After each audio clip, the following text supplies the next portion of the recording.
आप सभी को जय मसीह की। और आज हम पढ़ेंगे पहला कुरिन्थियों उसके 14 अध्याय उसकी ये कैसे पढ़ेंगे। और तो लिखा है, प्रेम का अनुकरण करो और आत्मिक वरदान की भी धुन में रहो, विशेष करके यह की भविष्यवाणी करो, क्योंकि जो अन्य भाषा में बातें करता है वह मनुष्य से नहीं परंतु परमेश्वर से बातें करता है, इसलिए कि उसकी बातें कोई नहीं समझता, क्योंकि वह भेद की बातें आत्मा में होकर बोलता है। परंतु जो भविष्यवाणी करता है वह मनुष्य की उन्नति और उपदेश और शांति की बातें कहता है। हालेलुया।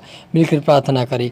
धन्यवाद स्वर्गीय पिता परमेश्वर, प्यार प्रभु जी, आज की वचन आज के कलाम से मेरे पिता भारी से बातें कर प्रभु। आपके जितना आपके बेटा बेटे जितने प्रभु जी आज का वचन देखे सुने पिता, वो आशीष पाए, बरकत पाए।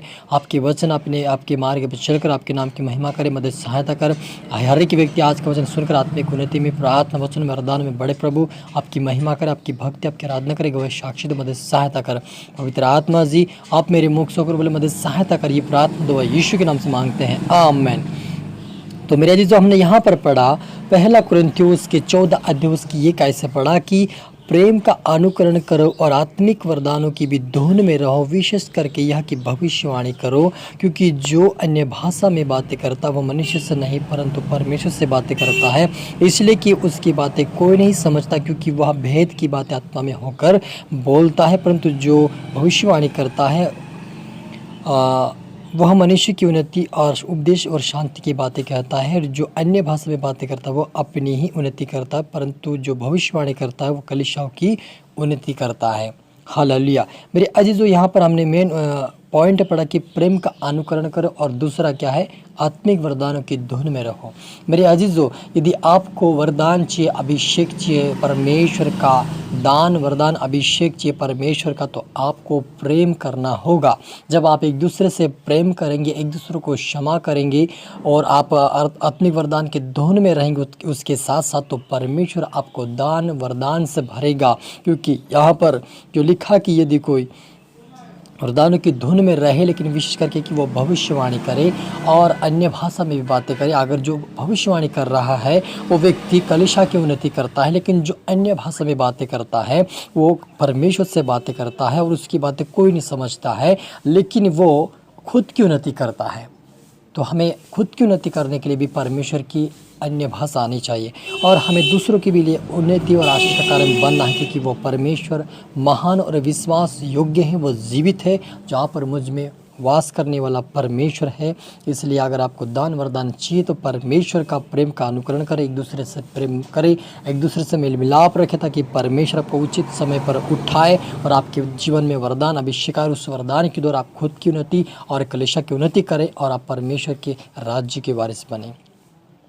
और लिखा है यहाँ पर हम और पहला कुरिन्थियों के 14 अध्याय उसके 12 आयत में भी लिखा कि इसलिए तुम भी जब आत्मिक वरदानों की धुन में हो तो ऐसा प्रयत्न करो कि तुम्हारे वरदानों की उन्नति से कलीसिया की उन्नति हो।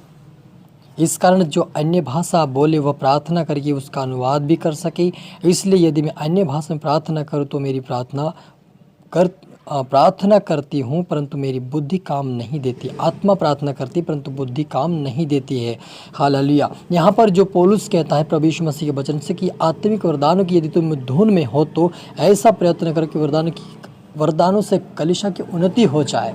मेरा जीजू, यदि हमें दान वरदान परमेश्वर से पाना है तो हमें एक दूसरे से प्रेम करना है, और यदि दान वरदान हमारे जीवन में आ चुका है तो हमारे कारण लोग उन्नति पाए। क्योंकि बहुत सारे लोग हैं जो भविष्यवाणी को अगर नाम लेकर नहीं बोल रहा है, अगर कुछ और ही प्रकार से अगर वो भविष्यवाणी कर रहा है किसी भाई या बहन के बारे में, तो वो समझते हैं कि वो भविष्यवाणी झूठी है, नाम लेकर नहीं बोल रहा है, इस प्रकार की बातें बोलते हैं और मना करते। लेकिन यहाँ पर लिखा कि भविष्यवाणी करो और अन्य भाषा बोलो तो उसका अनुवाद करने का भी परमेश्वर से प्रार्थना मांगो।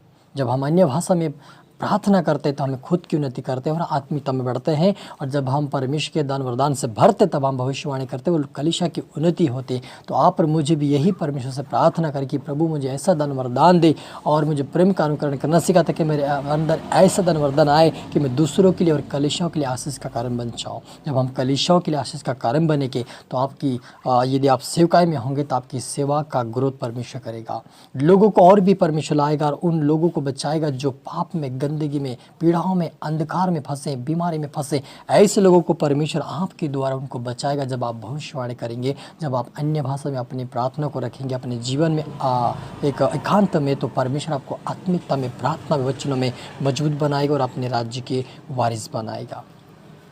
इसलिए हमें आज से हमें यही करना है कि परमेश्वर के आत्मिक वरदान के धुन में रहे। और यदि आपको अन्य भाषा तो उसका अर्थ करने का भी, अर्थ बताने का भी आप परमेश्वर से दान वरदान मांग सकते हैं। क्योंकि अन्य भाषा जो मेरे अजीज 2 प्रकार की अन्य भाषा ऐसी है जो परमेश्वर से ही हम सिर पर प्रार्थना करते हैं, उससे बातें करते हैं। एक अन्य भाषा ऐसी है जिसका अर्थ निकलता है और वो अर्थ ऐसा होता है कि कलीसिया की उन्नति होती है।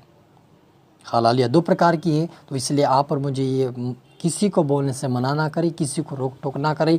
परमेश्वर ने खुद कहा है, प्रभु की आत्मा में होकर पौलुस कहता है कि आत्मा के द्वारा ही अन्य भाषा बोली जाती है और उसको बोलने से किसी को भी मना ना करे, वो सबको बताए।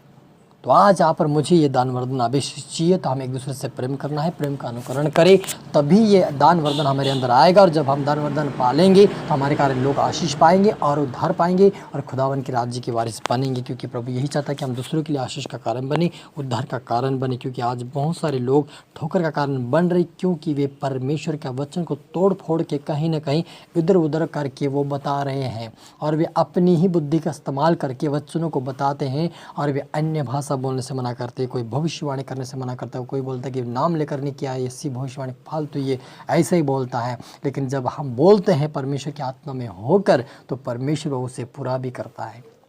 क्योंकि वचन में ये भी लिखा है, यदि तुम विश्वास के साथ बोलोगे तो वैसा तुम्हारे लिए हो जाएगा। यदि आपके अंदर विश्वास है कि मेरे बोलने से परमेश्वर मेरी सुनता है, सामने वाला के नाम आए ना आए, लेकिन एक व्यक्ति यहाँ पर बैठा उसको परमेश्वर छू रहा है, वो परमेश्वर की आत्मा बोलता है।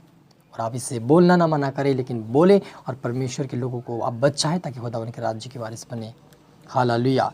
हम मिलकर प्रार्थना करें। धन्यवाद स्वर्गीय पिता परमेश्वर प्यारे प्रभु जी, आज के वचन, आज के कलाम से मेरे पिता बारीक से बात कर प्रभु, जितने आपके बेटा बेटे आज का वचन देखे सुने हैं वो आशीष पाए, बरकत पाए। आज से प्रार्थना में, वचनों में, आत्मिक उन्नति में बढ़े प्रभु जी। इनको दान वरदान अभिषेक से भर दे पिता, ये दूसरे के लिए आशीष का कारण बने प्रभु। इनके दान वरदान ऐसे हो प्रभु कि कलीसिया की उन्नति करे, लोगों की उन्नति करे और लोगों को बचाए, आपके राज्य तक पहुँचे। मदद सहायता कर मेरे पिता, और इनके द्वारा इनके परिवार का भी उद्धार आशीष हो मेरे पिता, मदद सहायता करिए। प्रार्थना दुआ यीशु के नाम से मांगते हैं, आमीन। तो मेरी जो आशा करता हूँ इस वचन से प्रभु आपसे बातें किया होगा। इसको आप दोबारा सुने, लाइक करें, शेयर करें, सब्सक्राइब करता है प्रभु आपको दुगनी आशीष दे। और आप सभी को फिर से मेरी तरफ से गॉड ब्लेस यू ऑल। जय मसीह की।